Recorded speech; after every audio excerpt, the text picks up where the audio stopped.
Good morning, everybody. Oh, hang on. Let me just do this. One, two. Look at that. Look at that. I needed to pop that up. There's no point in having this without my lightsaber going, right? That has to be important. Welcome back, everybody. Thanks for popping in this morning. Good morning, James. May the force be with you. A big good evening for you, I would assume. Look, I'm still getting used to this setup. What do you think, James? Is this looking all right now? I've moved to a different room. I've got rid of that pesky arm thing, gone with like a microphone stand. Don't know. I'm starting to like it. I think I need a sign for like there. Maybe a Talking Too kind of neon sign would look sick right there. Now, I wanted to highlight more of my Master Universe. You can see here. Whoop, the other way. There we go. The collection, actually, if I move the camera, the collection is rather extends all the way back. Dude, you are down. Exactly that. And I've got some in storage too. So now it's the debate of which poster's got to go there. Because I have an Empire, I have a Jaws, I have a Friday the 13th. I have, what else do I have in storage? I think I've got an Avengers Infinity War. I've got a few posters in there. So, loving it. It's great. All right. Well, again, I've been trying to say, look, dude, you're too smart for your own good. That is a great idea. Oh, well, there you go. You know what I could do? Like if I was really going for it, I could mount my television vertically and then have a digital poster reel going. Sounds like a lot of work, but I think I'll go with you just rotating the posters. So, like I said, this is not supposed to be a daily stream, but I'm really enjoying it. Like, basically, the way I'm using this show now is to wake up in the morning, have a shower, I've got my coffee, and I'll jump on the stream. Give you some news updates, tell about what's going on. For you, it's evening. For me, it's the morning. And I'm even fresh-eyed, ready to start the day. So, I don't know, man. I think I'm going to be doing this for a bit because I'm enjoying the absolute hell out of being able to go on a live stream in the morning and catch up with everyone. So what are we talking about today? I don't know if you've seen the title of the show, but there is something that I am completely perplexed about that I thought, now this is the type of thing I could do on this show. And that is investigate things that, maybe I don't understand anymore. Why? Oh, did I watch? I did. All right, which is kind of hence why I've spoken about this, because I haven't just learned about Labubu. Labubu, I was aware of about 4 months ago. And how I came to be aware of it was at a family dinner. So I'm there with my wife, my 2 kids and their partners. And now my daughter's 24 and my son's 30 and his partner's 29. So we're there having a mature dinner. And then that word pops up from my daughter, Labubu. And holy shit, did not end in like an hour-long conversation about these Labubus. It was the first time since I was a kid that I didn't understand what the hell was going on in the conversation.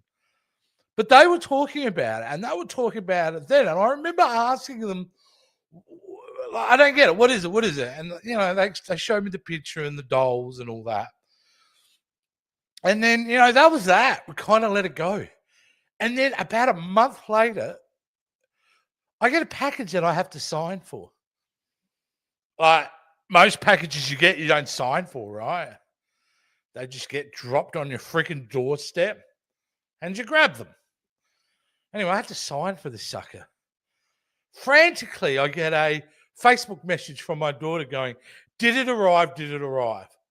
Yep. And of course, it's a Labubu. And I remember the time being like, why do I have to sign for a doll? but not worrying about it, just kind of letting it go. Just letting it go. Let it, what's the big deal? Anyway, and yeah, it was a Labubu, which she then, posed everywhere in her home office and sending pictures to everyone and all that kind of thing. And then the South Park episode came up, which was brilliant, by the way. It was brilliant. And they always top notch.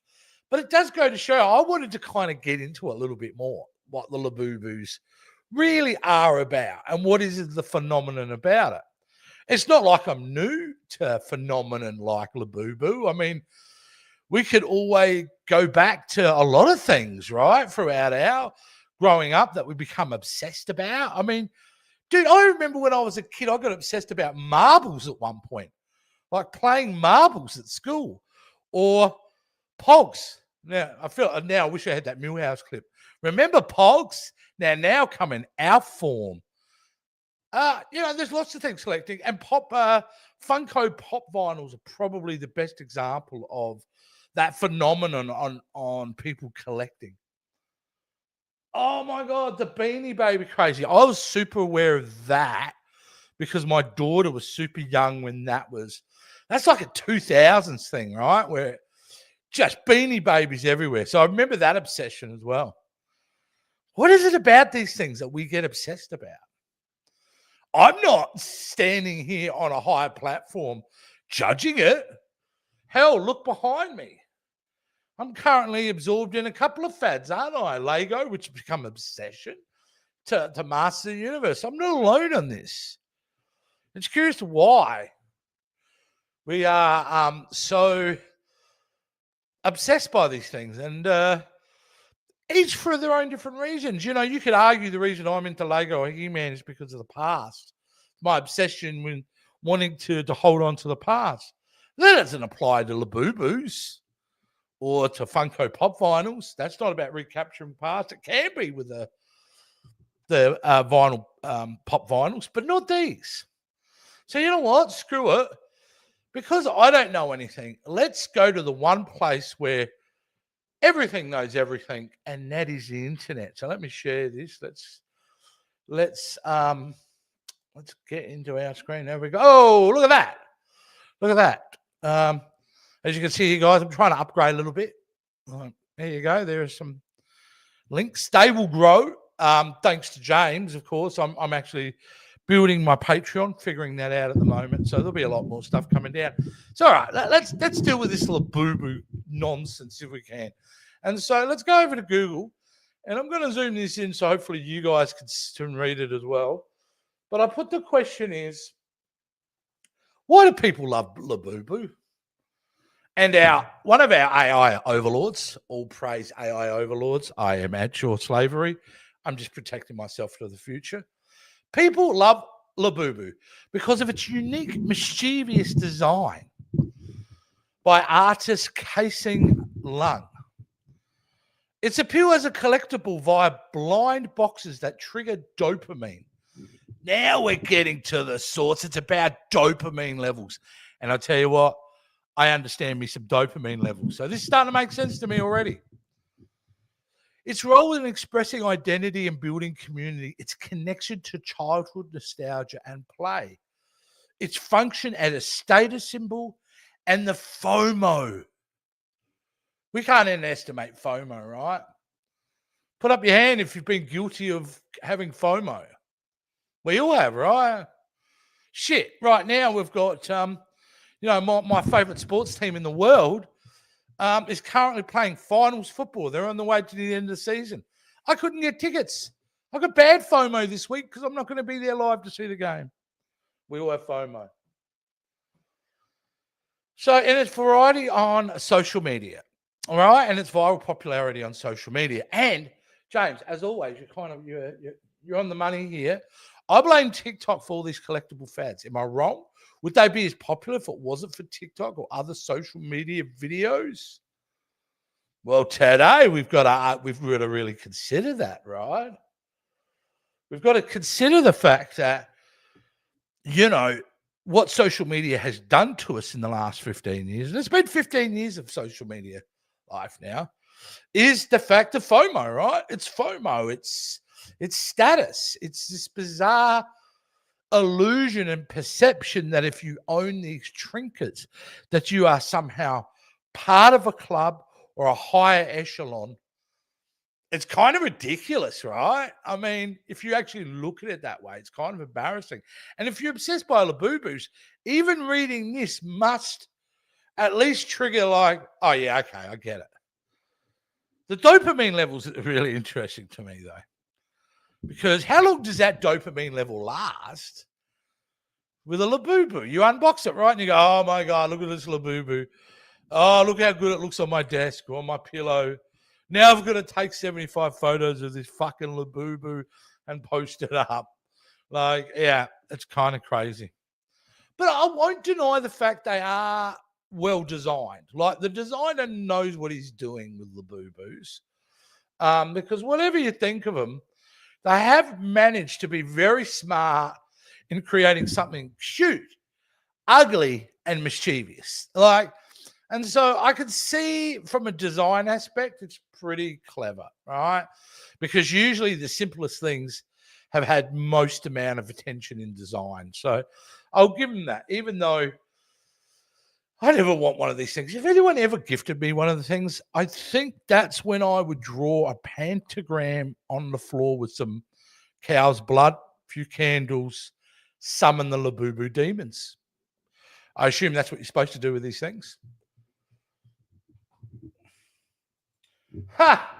Dopamine lasts only as long as you can afford it, and it's no longer popular. Exactly, and that's what I wanted to get to now, as someone who's lived through many, many fads. How long of a life does Labubu have? Does it have a life? Is it something that will be of any relevance in 12 months' time?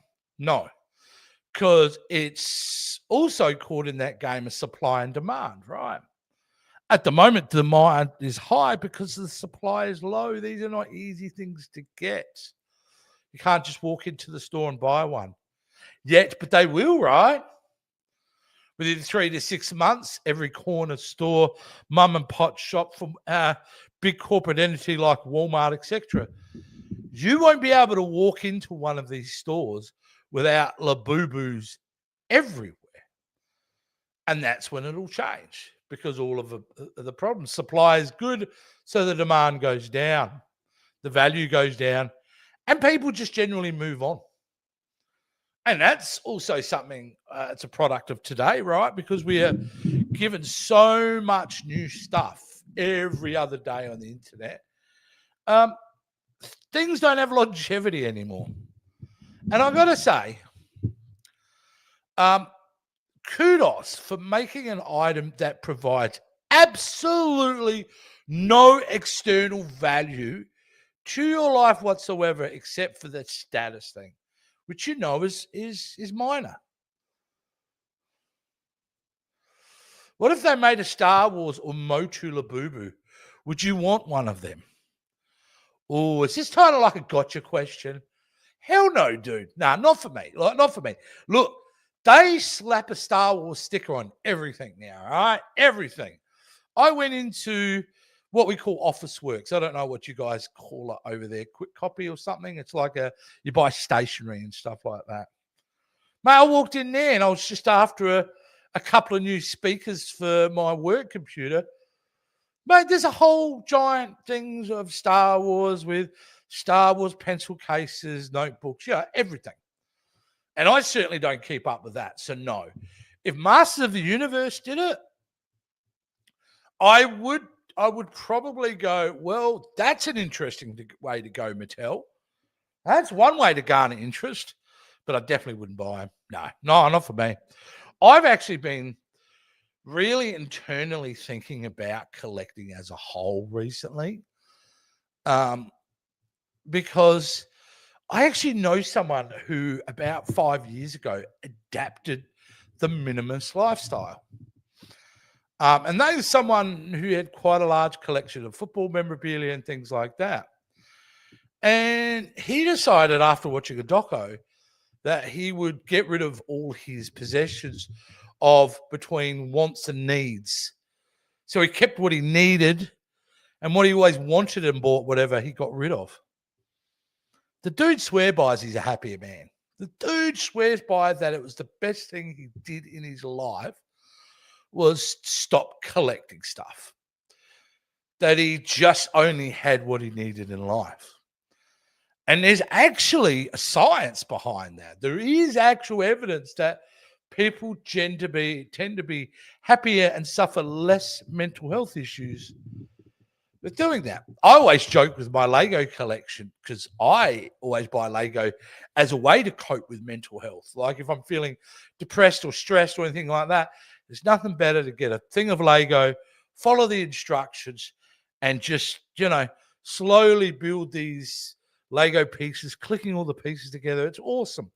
And it helps relax me. So I always say to people, you want to know how my year's going? Have a look at my Lego collection. It's been stressful. So, yeah. And so I have been thinking about, at the moment, collecting and how far does it go? I'm certainly going to slow down.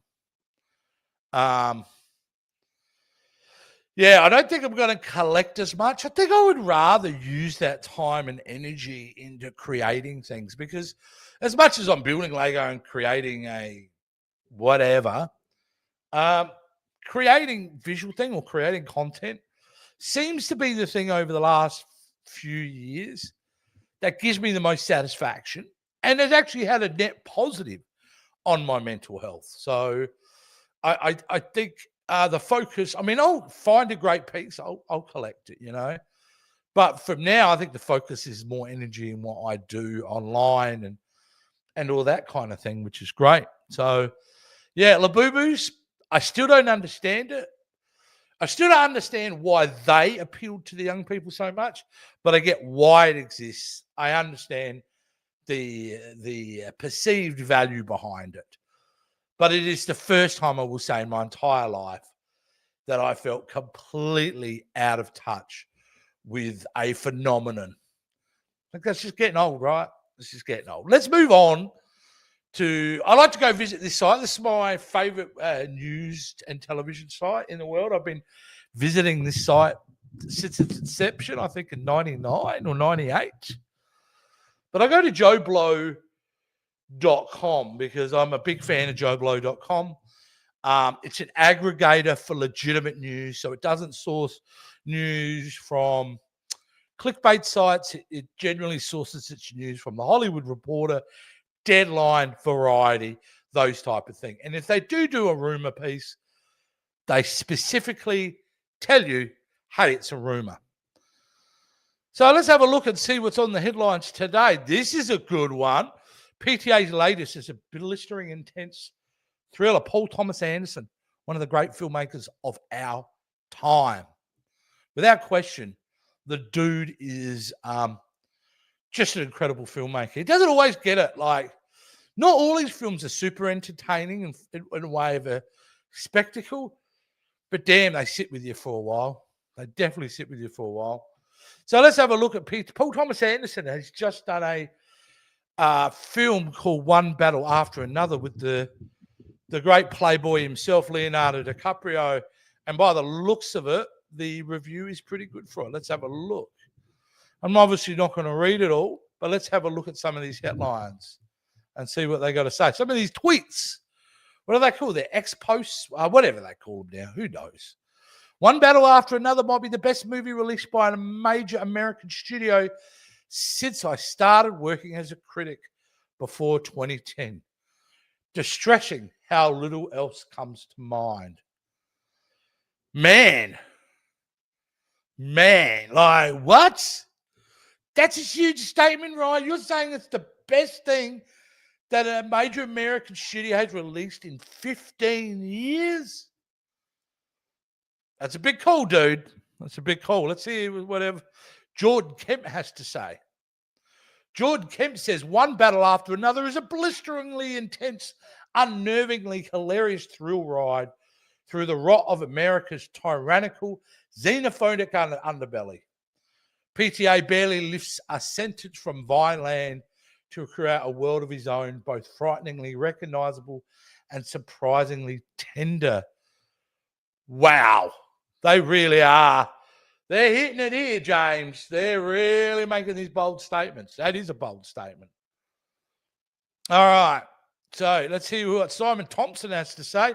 Hashtag one battle after another is a powder keg of a movie. The stellar ensemble cast deliver top-notch performances from a sharp script over a killer score.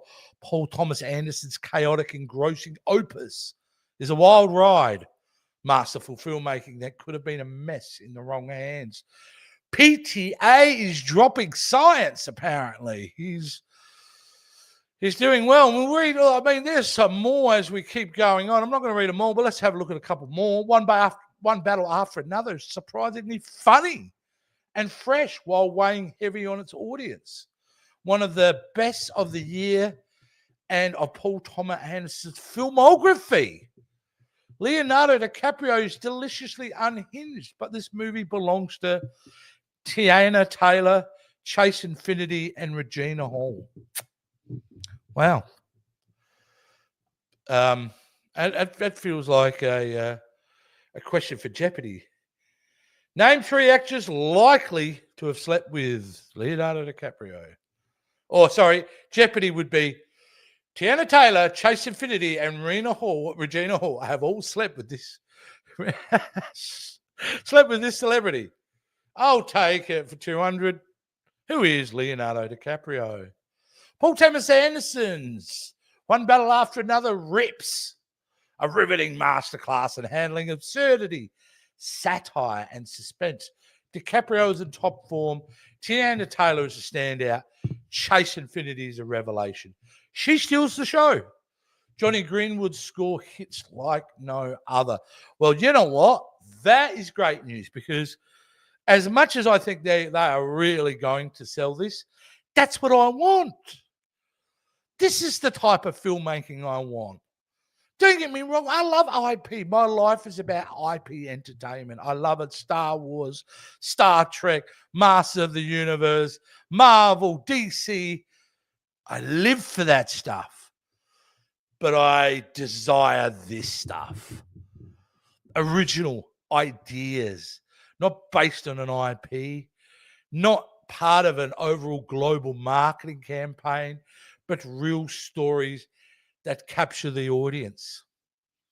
And I tell you what, based on that alone, you might actually get me in the cinema to go see that now.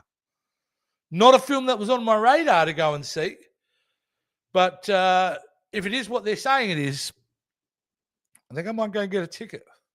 That's great news. That's great news. Okay, let's move. Oh, yes, I know about this news, James. Let's talk about this. I wondered about the timing of this. Do we have the information here? Look, we don't need to. Let's just talk about it in general and go back to some of these other stories. I saw that today, James says that The Rock said Jumanji 3 is shooting this in November in a recent interview. That has been confirmed and backed up. Indeed, the team is back in November to do another Jumanji. Man, I got to say, I don't hate those Jumanji films. I kind of like the Jumanji films. I know what they are. And I'm not even specifically huge fans of The Rock and Kevin Hart, I don't see all their movies, right? But I do love that. I do like the Jumanji movies. I'm super glad they've kind of had a fresh life in these modern times. I think that's good.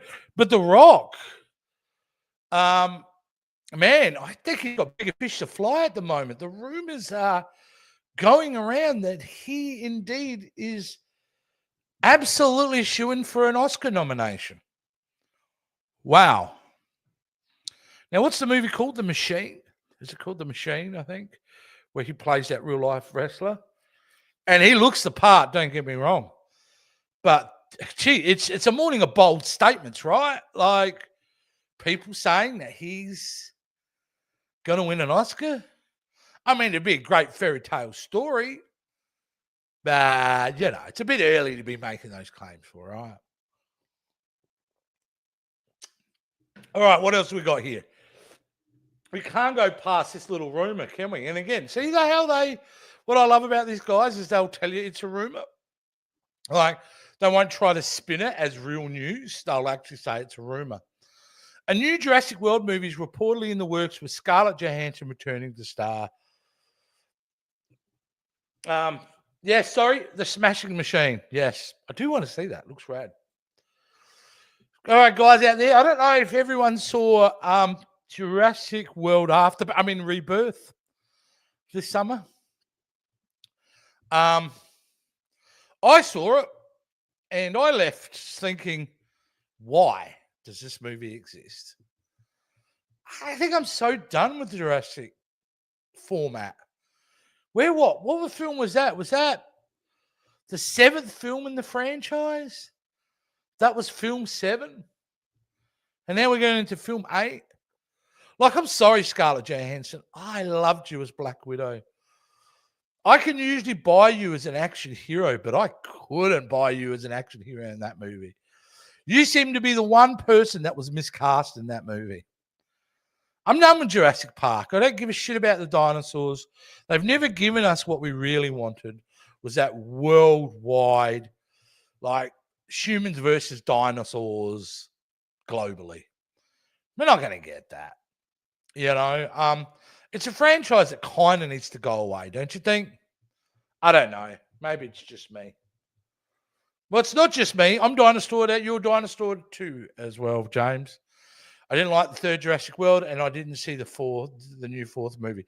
Don't bother, James. Like, honestly, don't bother, because it's just going to disappoint you more. Whoa. Did I see the trailer for Primal War? R-rated dinosaurs in Vietnam action film. Holy shit. No, I haven't. I need to see it. That looks like something that I could review on Talking Tubi. Because you'll find that film. I mean, those films exist. Like, maybe not in the Vietnam War, but I'm pretty darn sure if I go into my Tubi right now, I'll find some killer dinosaur attacking humans and maybe a killer octopus at the same time. Who knows? God damn, I love you, Tubi. No, I like the sound of that. That looks really fun. It's Primitive War, apparently. It's Primitive War. I'm going to look that up after I finish the stream. All right. This is nice. I love this little story that they posted in TV news. Just that alone makes me smile. That the fact Sigourney Weaver turned around and gives her 2 cents on Alien Earth. I can't believe it's television. It's my favorite show on any format right now is Alien Earth. Damn, that last episode was like a standalone movie. The intensity of that show. I know I've been talking about this on and on, but I'm not alone, right? If the original star of Alien is dropping her jaw and going, holy shit, this is amazing. It's amazing. Oh, yeah. Well, it comes out Wednesday here. So it's Wednesday morning here. But yeah, man, I'll be all over that. And in fact, probably tomorrow or the day after, I will be definitely doing another live stream talking about it. That will be spoiler territory for sure. Now, what did Sigourney Weaver say? I think it's worth noting some of the comments she made about Alien Earth. And the one I liked was this. What I admire about it, it's not alien-centric. It's about what a world we will be living in 100 years. I think of the scope of it so much bigger than that alien project. Excuse me. Fascinating. Much more about our world, what is going to be happening to it, what is going to be important, the role of greed. It's just exploded some of the themes that have always been part of the Alien series. And I think it's beautifully cast and beautifully done. I can't believe it's television, frankly. Couldn't have said it any better myself, Sigourney. It is the show of the year. And you know what? There's been some darn good television this year. I think you might have heard me say, go on about The Pit. that medical drama HBO Max dropped. That show was incredible, and I thought that was show of the year. But I will be pleasantly shocked if there's anything else this year as good as this show. Oh, hang on. Andor Season 2. We had The Pit, Andor Season 2, and Alien Earth in the matter of a few months of each other. Now, once I saw Andor Season 2, it's like, how does this not win every award ever made? But it's got a competitor now with Alien Earth. I've got to say. Yeah, there's a new sheriff in town. And it's an eyeball with all those tentacles. God damn it. Like the fact it got into the human last episode and the one with the sheep. Messed up. That's what's so cool about this. The scariest thing in this show is not a xenomorph. Not even really that little eyeball octopus. It's the cyborg dude who we got to see his whole story of last week. Crazy. Yes, 1,000% well said by Sigourney. Great job. Great job, that show. Absolutely wonderful. All right, let's see what else is going on here. Oh, my God. I don't know what anyone else thinks of the Now You See Me movies. Now, look, I'm into sci-fi. I'm into fantasy. I'm pretty good at suspension of belief, disbelief. Now You See Me was a huge hit. How the hell? I don't know, because it's kind of good and then it's kind of terrible, right? And, the creator of Rick and Morty once said when they talked about how they were making Now You See Me 2, he got really upset and he goes, so the first film's called Now You See Me and you make a sequel and you don't call it Now You Don't? And that was Dan Harmon. He went on a massive tirade. How stupid could you be to name the first movie Now You See Me and not name the second movie Now You Don't? Well, clearly the producers heard, because the third one is Now You See Me, Now You Don't. Kind of was a missed opportunity, because Now You See Me 2. And they weren't even being clever like I am with my title. They didn't go 200 like it's Teen Wolf. No, they went with one of the worst titles. Wasn't a huge fan of those films. Want to see a good movie about magicians, go watch The Prestige.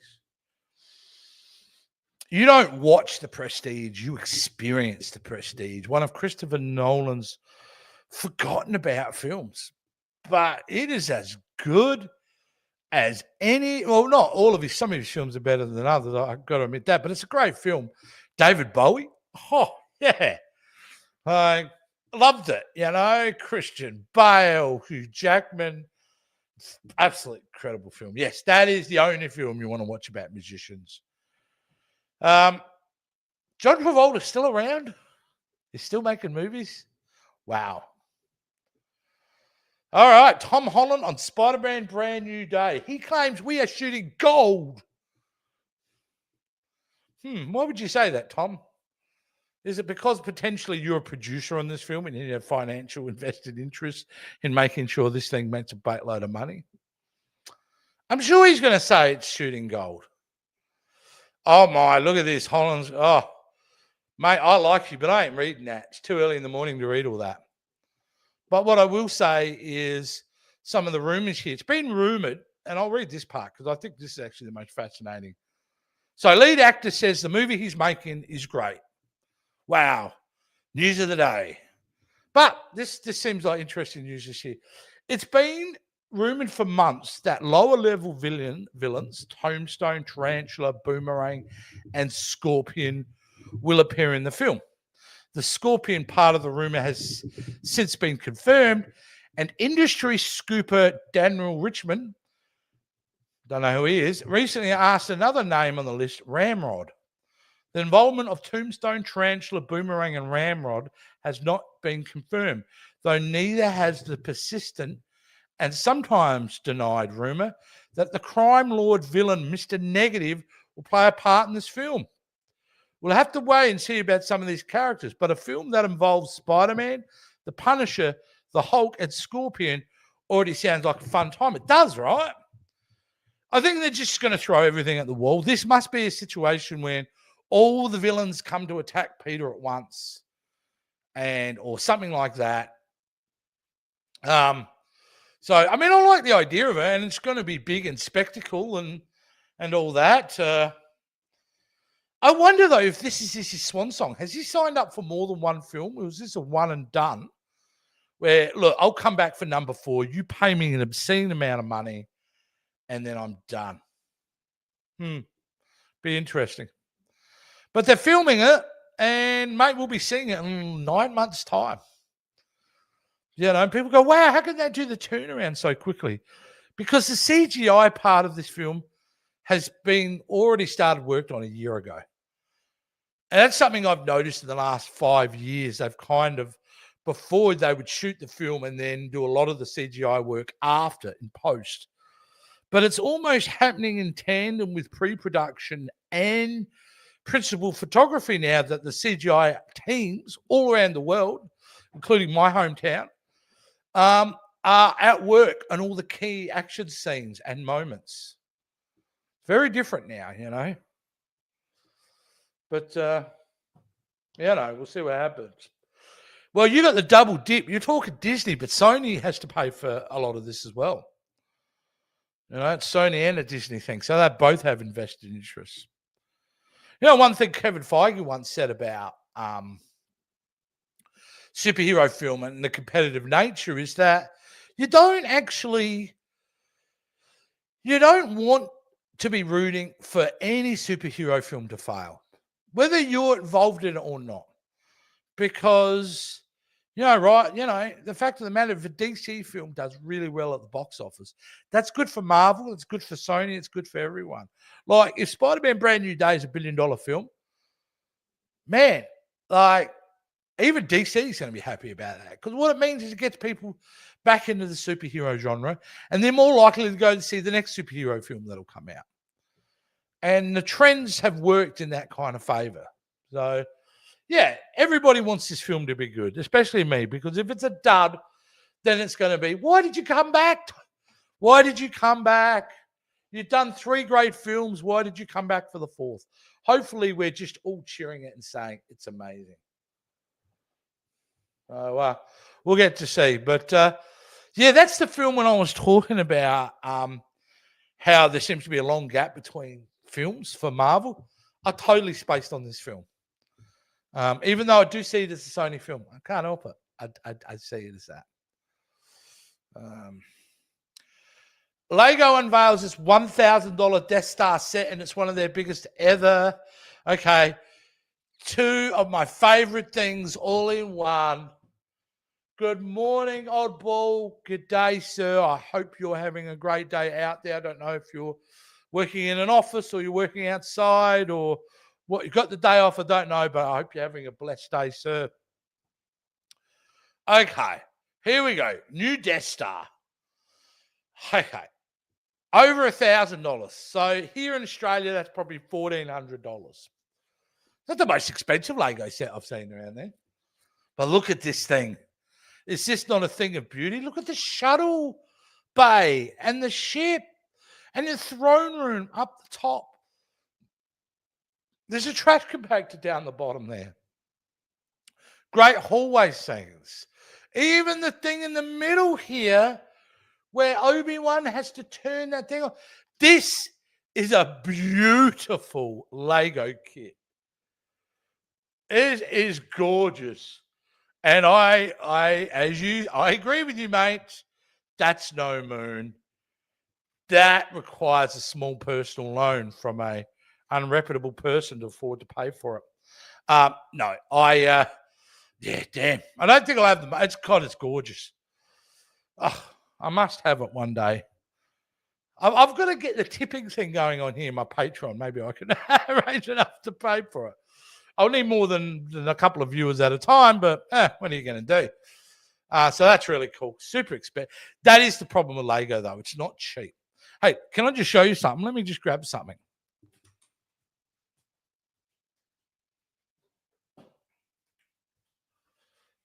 This is not Lego.